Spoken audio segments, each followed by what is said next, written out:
Law number 2, the victim theory. जैसा कि हम लोगों ने सिडक्शन लॉ को स्टार्ट कर दिया और एक धमाकेदार एंट्री हुई है। बहुत लोगों का प्यार, शेयर, सब्सक्राइब मिला है। तो जो लोग मिस कर गए हैं उनके लिए मैं वीडियो एंड में लगवा दूंगा, उस पार्ट को देख लेना। और उसके अंदर मैंने 5 विक्टिम्स की बात की है और आज इस वीडियो में हम लोग समझेंगे 12 और तरह के विक्टिम्स, जिनको आप समझ गए आपके लिए सिडक्शन का गेम वाकई में आसान हो जाएगा। पहले ही प्रेडिक्ट कर पाओगे कि ये इंसान किस टाइप का है और उसके अकॉर्डिंगली मुझे कैसे एक्ट करना है। सो बिना किसी देरी के इन 12 तरह के विक्टिम्स को इन डिटेल में समझते हैं। द 6th वन, कनकरर, मतलब एक ऐसी पर्सनैलिटी की टाइप जो बाय हुक और क्रुक जैसे भी करके टॉप पर आना चाहता है या आ जाते हैं। ये ऐसे लोग होते हैं जो पावर के बहुत भूखे हैं, पैसों के, सक्सेस के, मतलब कैसे भी करके ये टॉप पे आ चुके हैं। लेकिन हम सब जानते हैं कि जो साइड हम अपना छुपाना चाहते हैं वो कभी नहीं छुपता। इनके साथ भी यही होता है। ये अपने इमोशंस को रिप्रेस करके रखते हैं, बस हर चीज़ को एक चीज़ में चैनलाइज कर देते हैं कि मुझे ग्रोथ चाहिए, मुझे पैसा चाहिए, बस एक ही तरफ भागते हैं और बाकी चीज़ों को भूल जाते हैं। लेकिन वो बच्चा, वो साइड इनका कभी नहीं मरता। इनके अंदर बहुत ज़्यादा एनर्जी, इंथुजियाज्म, जीतने की चाह हद से ज़्यादा होता है। लाइक कोई एंटरप्रेन्योर हो सकता है, कोई मिलियनेयर, कोई आर्टिस्ट, कोई पेंटर, कोई भी ऐसा। और इसी वजह से इनका ईगो भी बहुत स्ट्रांग डेवलप हो जाता है। सो इनको अपने अकॉर्डिंग चलाने के लिए आपको इनको एक अच्छा कंपटीशन देना पड़ेगा। जनरली हम ऐसे लोग को देख के डर जाते हैं या इनको बहुत ज़्यादा मतलब सर पे चढ़ा लेते हैं और ये नहीं समझते कि at the end they are also humans. तो इनको एक आपको टफ चेस देना है। बहुत आसानी से इनके पकड़ में मत आओ। इनको लगना चाहिए कि आप इनके बराबर के हो या इनसे ऊपर के हो। भले आपको लगता है कि नहीं मेरा लेवल नहीं है, बट सिर्फ अपने को ये परसीव करवाओ नॉर्मल तरीके से, ताकि वो सोचे कि मैं दुनिया में सारी चीज़ें कंट्रोल कर सकता हूँ। मेरे अकॉर्डिंग सब चीज़ चल रही है, पर ये मेरी बात क्यों नहीं सुन रहा है, या मेरे अकॉर्डिंग क्यों नहीं चल रहा है, या चल रही है। और फिर वो चीज़ में उनको मजा आया, क्योंकि उसी चीज़ में उनको डोपामिन मिलता है, उनकी ईगो को सेटिस्फैक्शन मिलता है। और ये चीज़ आप करवा सकते हो तो आप अपने अकॉर्डिंग चीज़ों को मूव करवा सकते हो। Now the 7th type, the exotic dreamer. हम सबको एग्जॉटिक चीज़ें, लग्जरी, थोड़ा सा रिलैक्सिंग मोमेंट, ट्रैवल या चीज़ें प्लेसेस एक्साइट करती हैं। पर ये लोग अपने खालीपन को भरने के लिए बस एस्केप ढूंढते हैं। ये इनके आप इनके घर पे चले जाओगे तो आप देखोगे कोई ऐसे वर्ल्ड का कुछ पोस्टर लगा रखा होगा, यहाँ जाना है, ये करना है, ये कंसर्ट में जाना है, ये म्यूजिक शो देखना है, ऐसे करना है, ये थिएटर देखना है। मतलब ये हर वक्त कुछ ना कुछ ड्रीम आइलैंड में जी रहे होते हैं। इनको ज़्यादा रियलिटी में नहीं रहना, थोड़े से स्केपिस्ट होते हैं, मतलब रिस्पॉन्सिबिलिटी से भागना चाहते हैं। और इनको बस बस एक लाला वर्ल्ड में रहना और बस जिंदगी को बोलते हैं ना। जो एक कैरेक्टर था रणबीर कपूर का, बनी, इन द मूवी, कौन सी वो मूवी थी आप लोग बताना कमेंट सेक्शन में। दीपिका पादुकोण, आदित्य रॉय कपूर, रणबीर कपूर एंड कल्कि। तो आप मतलब समझ गए कि बनी टाइप की चीजें जो बस भाग रहे हैं, कुछ चीजों को अपनी रिस्पॉन्सिबिलिटी पे लेना नहीं चाहते हैं। और एक्चुअली में रिसर्च में देखा गया है कि ये अंदर से खाली है। अब खुद सोचो, जो इंसान अंदर से खाली है वो कहाँ इस खालीपन को ढूंढेगा? बाहर खाने में, ट्रैवल में, एक्सोटिक प्लेसेस में, किसी कंसर्ट में, किसी स्पोर्ट्स में, कहीं ना कहीं हर जगह बस वो भागते भागते रहेंगे। सो आपको पता चल चुका आपको करना क्या है। इनको अगर आपको अपने अकॉर्डिंग चलाना है या अपना इनसे काम आपको अच्छे वे में निकालना है, देन मेक श्योर कि इनके उन चीज़ों पे फोकस कीजिए। फॉर एग्जाम्पल, आप कुछ ऐसे कपड़े पहन सकते हैं जो उनको बहुत कैची लगता है, कुछ ड्रीमी लगता है, या आप उनके साथ कुछ ऐसे ऐसे राइड्स पे जा सकते हैं, कुछ ट्रैवल डेस्टिनेशंस पे जा सकते हैं, बहुत सारे कंसर्ट्स अटेंड कर सकते हैं, कुछ थिएटर का प्लान बना सकते हैं, कुछ ऐसी चीज़ें कर सकते हैं जिनसे उनको एस्केप मिले और उसके थ्रू आपका भी काम आसानी से हो जाए। पर हाँ, आपको इसमें एक दिक्कत मिलेगा कि एक्चुअली ये अंदर से ही खाली हैं, तो आप इनको बहुत ट्राई भी करोगे ना, इनकी इनसिक्योरिटी इनको बहुत लंबे समय तक खुश रहने नहीं देती। तो आप भी आओगे, आपके साथ भी एक समय के बाद फ्रस्ट्रेट हो जाएंगे, या मतलब इनके खालीपन को भरने का कोई ज़्यादा लॉन्ग टर्म तरीका नहीं है। आप जब तक एफर्ट कर सकते हो करो, otherwise leave them on their situation, क्योंकि वो आपकी लाइफ भी हेल्प बना सकते हैं एक समय के बाद। 8th one, the drama queen. ना ना ना, नाम पे मत जाना। सिर्फ लड़कियां नहीं, लड़के भी इस कैटेगरी में फॉल करते हैं। इसके लिए पहले मैं आपको एक स्टोरी अपनी शेयर करता हूँ। देहरादून में जब मैं अपने 3rd ईयर में था और हम लोग उस समय नवंबर का टाइम था आई गेस, और देहरादून में उस वक्त काफ़ी ज़्यादा ठंड बढ़ जाता है एज़ कम्पेयर टू दिल्ली। तो हम लोग बेसिकली नाइट आउट का प्लान काफ़ी करते थे वहाँ पे। कुछ लकड़ियाँ रख ली, कुछ खाने का सामान एंड ऑल, ऊपर जाके आउटिंग काइंड ऑफ रात में 12-1 बजे करीब। तो हम लोग अपने फ्रेंड के साथ जा रहे थे। तो हम लोग जहाँ पे स्टे कर रहे थे वहाँ पे बगल में ही एक ग्रुप ऑफ गर्ल्स भी थी। तो उनमें से एक से मेरी बात शुरू हुई by eye contacting and passing a little smile. तो हमारी बात शुरू हो गई और अच्छा जा रहा था सब कुछ, बातें हुई, बहुत चीज़ें हुई। फिर 2-3 दिन बीता, फिर हम लोग वापस अपनी दुनिया में बैक थे। तो हुआ यूँ कि उसी के अगले वीक मेरा पेपर था। तो उस वीकेंड पे मैंने प्लान बना लिया था, पर मुझे याद नहीं था कि उसके अगले वीक में पेपर है and multiple things I have to manage. तो मैंने प्लान कैंसिल कर दिया सैटरडे का। तो she creates tons of drama. मतलब बोलते ना कि अभी हमें मिले सिर्फ 2-3 दिन हुआ है, ठीक है, हम लोग को भी जानना है एक दूसरे को, इतना क्यों फास्ट। मैं थोड़ा सा शॉक में से चला गया था, पर लड़की स्वीट थी, मैं लड़की के खिलाफ नहीं था। The girl was very sweet, पर एक्चुअली में उसने मुझे ऐसे 2-3 चीजें बोली, मेरे को लगा कि हम लोग इतना दूर क्यों जा रहे हैं। फॉर एग्जाम्पल उसने मुझे कुछ कहा था, अभी भी याद है। उसने मुझसे कहा कि मेरी दोस्त ना मुझे कह रही थी कि संभाल कर रहना, देखो कोई भी ना लड़का से बॉडी किसी एक लड़की को पटाने के लिए नहीं बनाता है। मुझे लगा ये कहाँ चले गए हम लोग। फिर वो बोल के थोड़ी देर के लिए खुद चुप हो गई थी, और उसी के साथ फिर उसने मुझे कहा कि मुझे पता नहीं था तुम मुझसे बोर हो गए हो। मैंने बोला कि 2 दिन में ही बोर हो गया। मतलब अभी तो मेरा मूड फिर भी ठीक है, पर उस वक्त इतना आपको कोई इरिटेट कर देगा ना, आपको लगेगा कि क्यों। एक्चुअली में ऐसे लोग ड्रामा से ही अपनी लाइफ को एंटरटेन करते हैं। लाइक बिग बॉस सीरियल, बहुत लोगों को बिग बॉस बहुत फेवरेट सीरियल है क्योंकि दे लव ड्रामा, और मुझसे वो 1 मिनट भी नहीं झेला जाता। तो अलग अलग पर्सनैलिटी टाइप होती है। उसके बाद तो मैं दिल्ली आ गया था प्रिपरेशन के लिए, कैट एग्जामिनेशन। मैसेज ये है कि एक चीज़ याद रखना, ऐसे इंसान को, लड़का हो या लड़के भी होते हैं, उनको किसी भी हद तक वो गिर सकते हैं, अच्छे वे में, बहुत बुरे वे में नहीं, लेकिन ड्रामा क्रिएट करने के लिए। बिकॉज उनको उससे ही डोपामीन मिलता है, अच्छा फील होता है, जिंदा फील होता है। उनको पेन में ही 10 बार रोक कर ऐसा क्यों होता है मेरे साथ, मतलब आप देखोगे, फील कर लोगे यार, ये इंसान दिन भर रोता रहता है, परेशानी है, और उसी के साथ हर वक्त ड्रामा। मतलब मान लो ना कि आपकी जिंदगी अच्छी चल रही है, आप खा रहे हो, कमा रहे हो, जी रहे हो, सडनली कोई ड्रामा, हाँ तुम ऐसे ही करते हो, तुम ये हो, आपको लगेगा यार कहाँ से आ गया चैप्टर, लेकिन इनको मजा आता है इसमें। एक्चुअली में अगर हम इनकी डीपर साइकोलॉजी में जाएं, द रीजन इज दैट इनको बहुत लोगों ने हर्ट किया होता है या खुद से ही हर्ट हो जाते हैं। मतलब चीज़ों को बहुत ज़्यादा दिल पे ले लेते हैं, जिसकी वजह से बहुत इमोशनली चार्जअप रहते हैं, हर वक्त इमोशंस में हाई रहते हैं, बेसिकली नेगेटिव इमोशंस में ज़्यादा। तो देखो, आप इनकी लाइफ में अगर रह के ड्रामा क्रिएट करने में इनकी हेल्प कर सकते हो या ड्रामा को झेल सकते हो तो एंटरटेन करो, वरना लॉन्ग टर्म के लिए मुश्किल हो जाएगा। आप फिर भी एक समझदार बहुत लेवल पे हो कि ठीक है ड्रामा थोड़ा बहुत मैं झेल लेता हूँ या मैं इसको समझा सकता हूँ तो ठीक है, या समझा सकती हूँ, पर एक्सेस हो रहा है तो फिर आप समझदार हो, आपको क्या करना आपको पता है। और हाँ, मैं बीच में रोक के फिर याद दिलाता हूँ, ये सिर्फ कपल के बेसिस पे मैं सारी चीज़ों को नहीं शेयर कर रहा हूँ। ये आपके बॉस हो सकते हैं आपके ऑफिस में, ये कभी कभी आपके सिबलिंग्स हो सकते हैं, आपके कजन्स हो सकते हैं, आपके फ्रेंड्स हो सकते हैं, आपके कलीग्स हो सकते हैं, कहीं भी ये लग सकता है। सिर्फ कपल बेसिस पे मत समझना। आप याद करो ना, ये चीज़ को आप कलीग के बेसिस पे जोड़ के देखोगे। कोई आपके ऑफिस का कलीग था जो रह के ड्रामा क्रिएट कर रहा था बॉस को लेके, लाइफ को लेके, आपको लग रहा था ये काम ही मुझे नहीं करने दे रहा है, तो बहुत चीजें हो सकती है। तो हर पर्सपेक्टिव समझने की कोशिश करना। ये सिलेक्शन सीरीज सिर्फ डेटिंग पर्सपेक्टिव से नहीं जा रहा है, आपको पता है। Now the next type, the professor. एक ऐसा इंसान जो हर वक्त इंटेलेक्चुअल स्टिमुलेशन से भरा हुआ है, हर वक्त ओवर ज्ञान की बातें, रियलिटी से बहुत दूर, हर चीज को अपने कंट्रोल में लेना।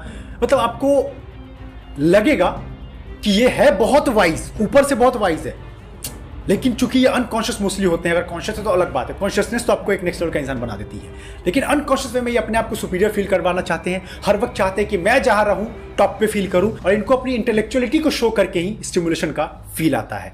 मतलब ये हर चीज को इतना ओवर एनालाइज करते हैं ना, ओवर जज करते हैं कि इनके लिए चीजें क्रिएट हो जाती है। फॉर एग्जाम्पल, अब ये प्यार में आना चाहते हैं, समझना, तो प्यार में आने के लिए इनको इमोशंस चाहिए, आपको इमोशंस दिखाना पड़ेगा, थोड़ा सा रोना गाना, लड़ाई झगड़ा, चीख चिल्ला होता है। तो मान लीजिए कि कोई कपल है तो दोनों के बीच में इंटीमेसी भी होगी, लेकिन ये प्रोफेसर जो होते हैं ये ओवर एनालाइज करेंगे इवन सेक्स को, उनके पोजेस को। ये बात मुझे नहीं बोली चाहिए, पर आप मतलब समझ रहे होगे। मतलब इतना लॉजिकल फ्लेवर ऐड कर देते हैं ना कि इमोशंस जो कि जरूरत है कहीं कहीं पे वो किल हो जाता है। इसीलिए मैं बार बार कहता भी हूं कि बैलेंस अप्रोच रखा करो कहीं भी लाइफ में हो तो। एक्सट्रीम में कहीं भी हमें नहीं जाना है, और सिलेक्शन की सीरीज पूरी इसी बेसिस पे काम करेगी। जितना बैलेंस वे में काम करोगे उतनी चीजें आपके फायदे में होगी, क्योंकि एक कॉन्शियस इंसान ही बैलेंस की पावर को जानता है। और अभी तक के एग्जांपल्स में आपने क्लियरली देख लिया कि मैक्सिमम केसेस एक्सट्रीम केसेस है। कोई चीजें बहुत एक्सट्रीम में कोई कर रहा है तभी ये चीजें होती है। इनको अपने इंटेलेक्चुअल, अपने विजडम को दिखाकर, विजडम तो वैसे नहीं बोलूंगा, जबरदस्ती का नॉलेज, वो दिखाकर इनको बहुत खुशी मिलती है, तो उस चीज को बढ़ावा दो। इनको ज्यादा इनके साथ आर्गुमेंट मत करो, इनकी बातों को ज्यादा काटो मत। सिंपल भाषा में, let your professor feel not actually happening that they are mentally superior to you. उनको लगेगा कि यार ये मेरे मतलब अच्छा है, मेरे अकॉर्डिंग चल रहा है, चल रही है, पर एक्चुअली में आप अपना गेम खुद चला रहे हो। Now the 10th number, the beauty. नाम ही सजेस्ट कर रहा है लड़कियों के लिए, स्पेशली लड़कियां ज्यादा होती हैं, लेकिन आजकल के सैडली जेन ज़ी जनरेशन में लड़के भी सुंदर बन रहे हैं instead of being handsome. Probably ये मेरा one of the favourite type है, क्योंकि 3-4 साल पहले मैं ऐसे विक्टिम्स से थोड़ा दूर भागता था, पर अब मैं बहुत अच्छे से चीज़ों को हैंडल करता हूँ। ये ना बेसिकली पैम्पर्ड गर्ल होती हैं, बहुत सुंदर होती हैं, एक्चुअली वाकई में सुंदर होती हैं। फीचर्स, शार्पनेस, बॉडी, फिगर अच्छे वे में बहुत अट्रैक्टिव होता है इनका। But the problem is that लोग या मेजॉरिटी लड़के इनके लुक्स पे ही चले जाते हैं।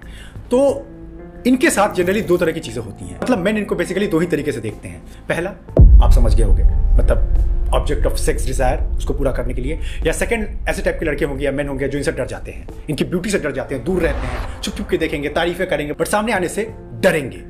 पर एक्चुअली में आपको यहां पर बनना है तीसरे टाइप का इंसान। आप खुद समझो, इनकी साइकोलॉजी समझो, ब्यूटी गर्ल्स की। इनको बचपन से बहुत ज्यादा तारीफ की गई है। किसके बारे में? इनके फेस के बारे में, इनकी बॉडी के बारे में, इनकी ब्यूटी के बारे में। तो ये इनके लिए बहुत कॉमन है। हर दूसरा लड़का इनकी ब्यूटी की तारीफ कर रहा है। तुम कितनी सुंदर हो, चांद सी लगती हो जब बोलती हो, तुम्हारी आंखें, तुम्हारे बाल, तुम्हारी बॉडी, तुम्हारे कपड़े पहनने का तरीका, तुम्हारी स्माइल, तुम्हारी दांतें। You are getting my point. आपको ऐसा नहीं करना है ऑब्वियसली, पर एक्सट्रीम में ये चीज नहीं करना है।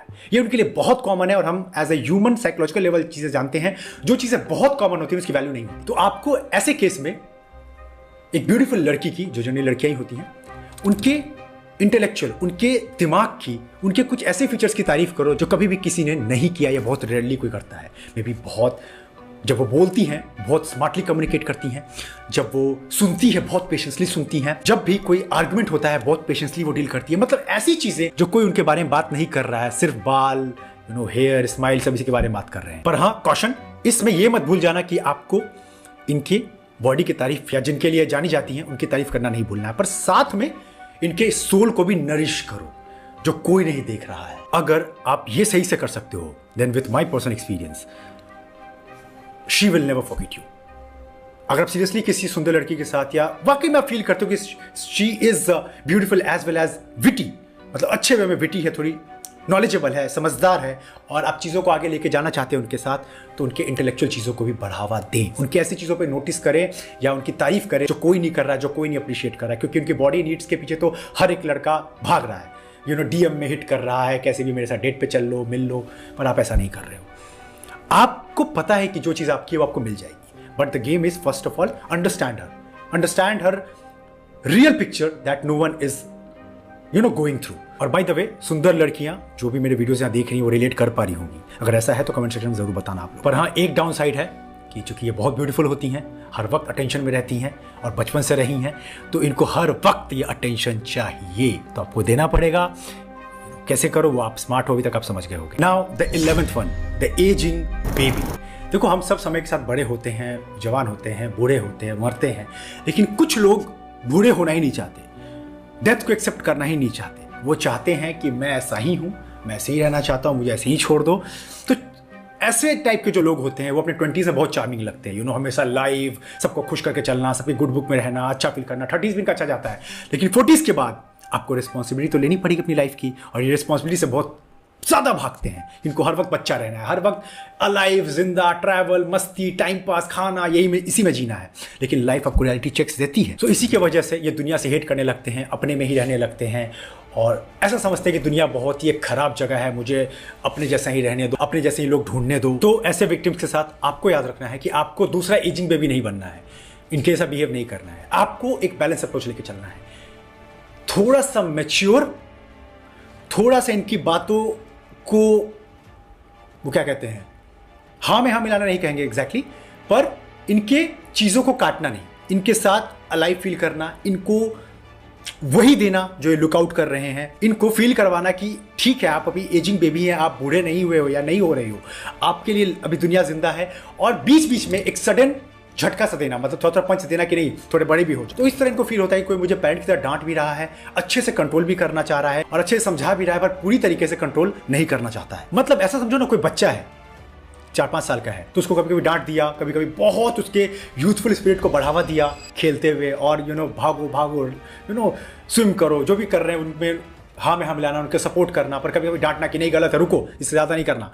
तो इससे उनको बहुत अच्छा लगता है। पर हाँ, लॉन्ग टर्म में इनके साथ दिक्कत ये है कि ये चूंकि बहुत ज़्यादा सेल्फ एब्जॉर्ब्ड हैं, दुनिया से रूठे हुए हैं, दुनिया इनके अकॉर्डिंग नहीं चलती है और दुनिया तो वैसी चलेगी थोड़ी रूट, थोड़ी सी वाइल्ड, तो आप इनके साथ बहुत लॉन्ग टर्म तक कोप अप नहीं कर पाओगे। देख लेना, अगर लगता है कि they are changing with time तो अच्छा है, अदरवाइज इनको एजिंग बेबी रहने दो, पर आप एक मेच्योर की तरह आगे सही रास्ते की तरफ बढ़ो। सो ये था वीडियो। आई होप आपको ये 6 टाइप अच्छे समझ में आ गए होंगे, अच्छे से यूज़ करना। सो कमेंट सेक्शन में बताओ कि कोई ऐसे विक्टिम्स आपको कभी मिले हैं, कोई एक्सपीरियंस, कुछ भी चीज़ें शेयर करना। मैं स्टोरी लगाता हूँ, मुझे बहुत मज़ा आता है कमेंट पढ़ने में, क्योंकि सीरीज़ एक नेक्स्ट लेवल का क्रेज़ ला रहा है और अगले जो इसके 6 टाइप बच गए हैं वो जल्दी आ जाएगा, इतना गैप नहीं होगा वीडियो में। अब आप सभी के लिए एक सरप्राइज। अगर इसके बाद if you really want to master the game of human psychology, क्या आदित्य हमें भी साइकोलॉजिकल लेवल पे चीज़ों को मास्टरी करनी है, देन इसके लिए मेरा one of the most powerful workshop which is mastering dark psychology पूरी तरीके से लाइव हो गया है। Go and involve for that.